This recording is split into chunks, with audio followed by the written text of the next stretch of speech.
Muslims believe that the Holy Quran is an improvement on the Hebrew Bible and the Christian Bible. Now here's something interesting. About 30 to 40% of the Hebrew Bible and the Christian Bible is about emotional resilience. Stephen Covey wrote in his best-selling book that a lot of motivational literature based on visualization and affirmation came from the study of the Bible. So if the Quran is an improvement on past scriptures, how is it that Muslims do not talk about mental health? Here's something else that is interesting.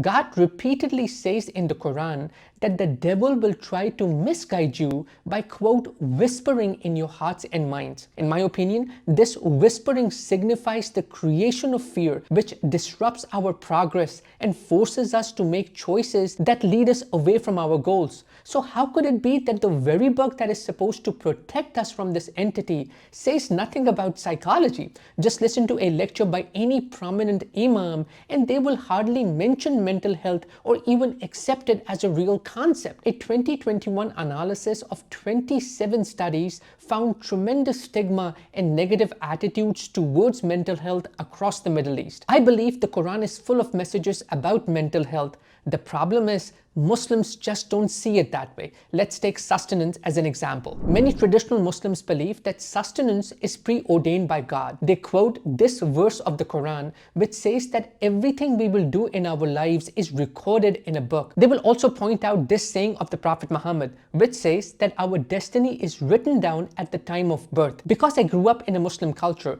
I say with experience that a lot of religious scholars will ask you to pray more instead of telling you to work hard to improve your provisions. They quote this verse of the Quran which makes it look like that prayer alone can improve your finances. According to a survey by Pew, about 70% of Muslims believe in predestination. This belief leads to some very real consequences. For example, people will have children without any family planning because they believe God will provide for them, without ever considering if they have the time, energy or resources to raise them properly. When God says not to kill your children for fear of poverty, he's addressing a practice that existed in pre-Islamic Arabia. At the time, pagans would kill their daughters because they believed they won't have the resources to raise them. So God revealed this verse to stop that horrific practice, to stop female infanticide. God was not talking about family planning or contraceptions. And yet I read in an article literally on the first page of Google that contraceptions were against Islam. Are you kidding me? So I can have sex with my wife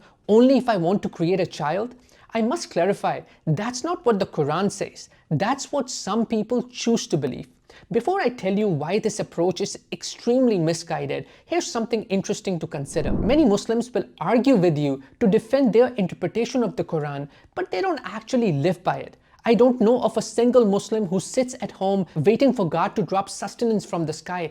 Everyone works for a living. If people truly believe they have no control over their lives, they wouldn't work, study or build businesses. For example, let's just say you believe in the traditional interpretation of predestination that we have no free will. So why don't you leave your job, sit at home thinking that God will provide if it's in my destiny? Let's see how far you get. Or you want to be a content creator. Don't do anything and hope that all the content will magically appear on your YouTube channel. What you're asking for is called a miracle, and those are very rare. 38% of adults in America say they've experienced only one real miracle in their entire lifetimes. Let me give you another example. Some criminals believe that God has predestined them to a life of crime. My question is, why belong to a religion that is forcing you to live a life of crime? Why not leave and join a religion that teaches free will? At least that way you can save yourself from jail time. A very popular conspiracy theory within communities that believe in conspiracies is that Jews and Christians are leading a war against Islam, or that they control the banks because of which Muslims in some countries are miserably poor. Why blame Jews and Christians when you say that God controls everything? I'm not asking you to turn against God, so don't take my words out of context. Watch this video till the very end and you will see that I'm trying to help you live a better life by cultivating a better understanding of the Quran. Here's what I believe these verses are actually saying. God has access to a lot of information and data. One verse of the Quran says that God knows everything and is everywhere. So yes, God will know that a child will suffer from mental health because he can see that the child grew up in a dysfunctional family or was born into a dysfunctional family. But that doesn't mean that God wants that child to suffer. The child still has the freedom to run away from that home. Jordan Turpin ran away from her abusive family in California and is now building a life for herself. Let me give you an example.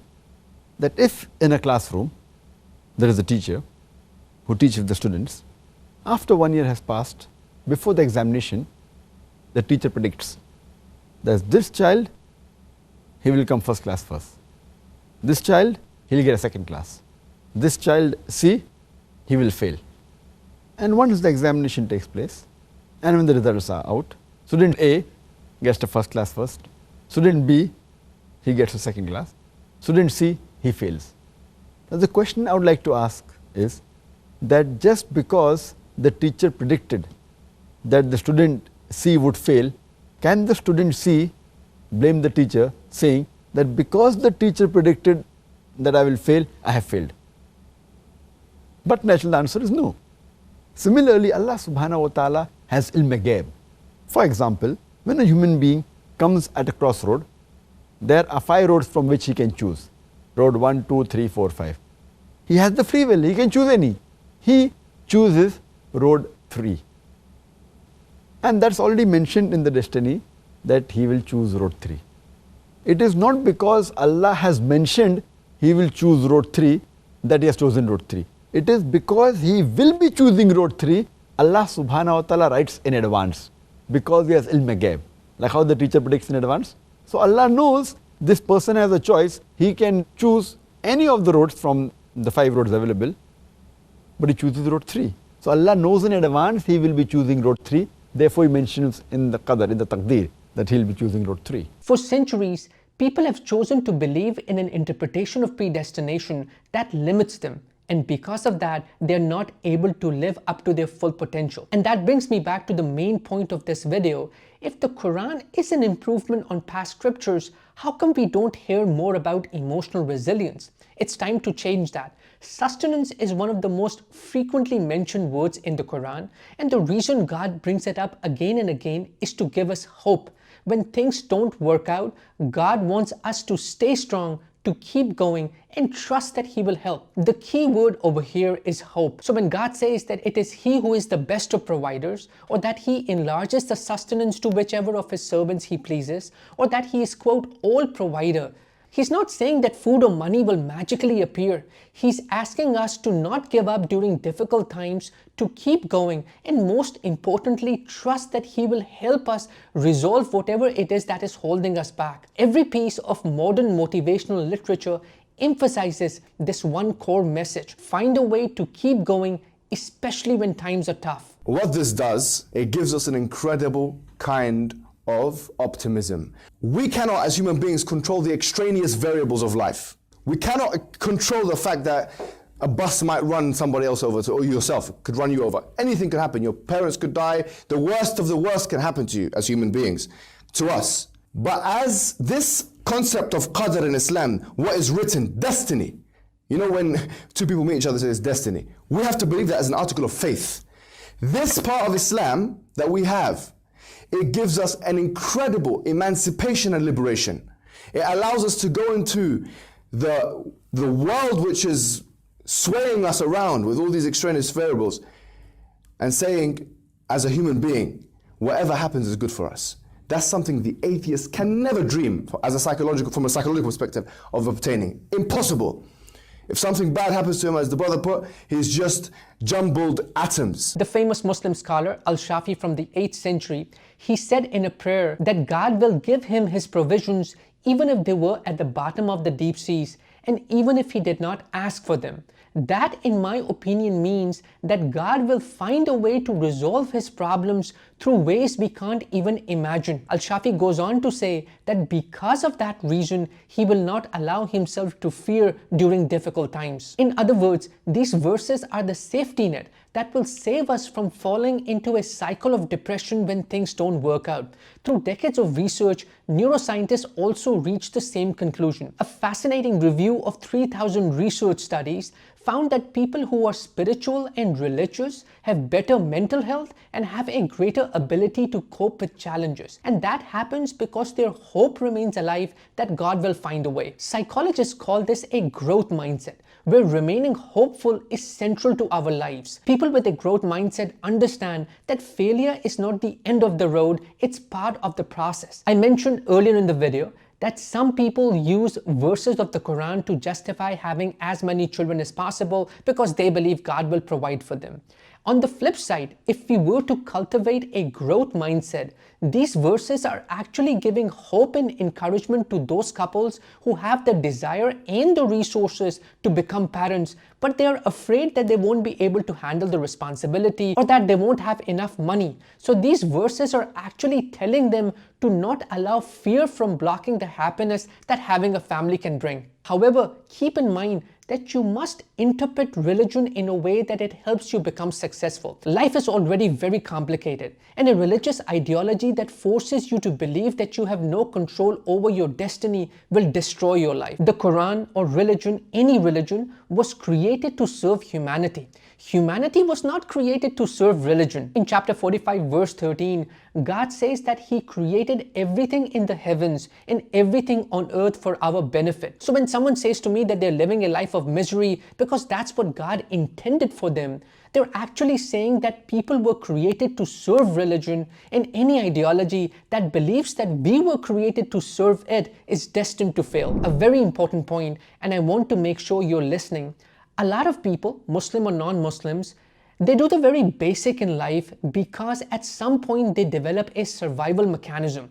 Their brain, which is hardwired to protect them from danger and death, leads them into making choices that feel safe and predictable. But instead of seeing their basic existence as a result of their choices, it is easy for them to blame it on their destiny. If at this point you're thinking, how come the Quran does not say that people are masters of their own destiny, that we have the power to change our lives? Well, it does. But like I said, Muslims refuse to even talk about it. And it's not just me who believes that Muslims refuse to critically analyze their book. One of the most respected scholars of the Muslim world, Dr. Allama Iqbal, he said that his people stopped thinking some 500 years ago. God says in chapter 17, verse 12, that he made nightfall and he made daylight. And the reason he made daylight is to seek your Lord's bounty. He's telling us that he has created a world where it is possible for us to go out, work hard, and cultivate the life of our dreams. Prophet Muhammad also said the same thing, that God provides for everyone, including the animals.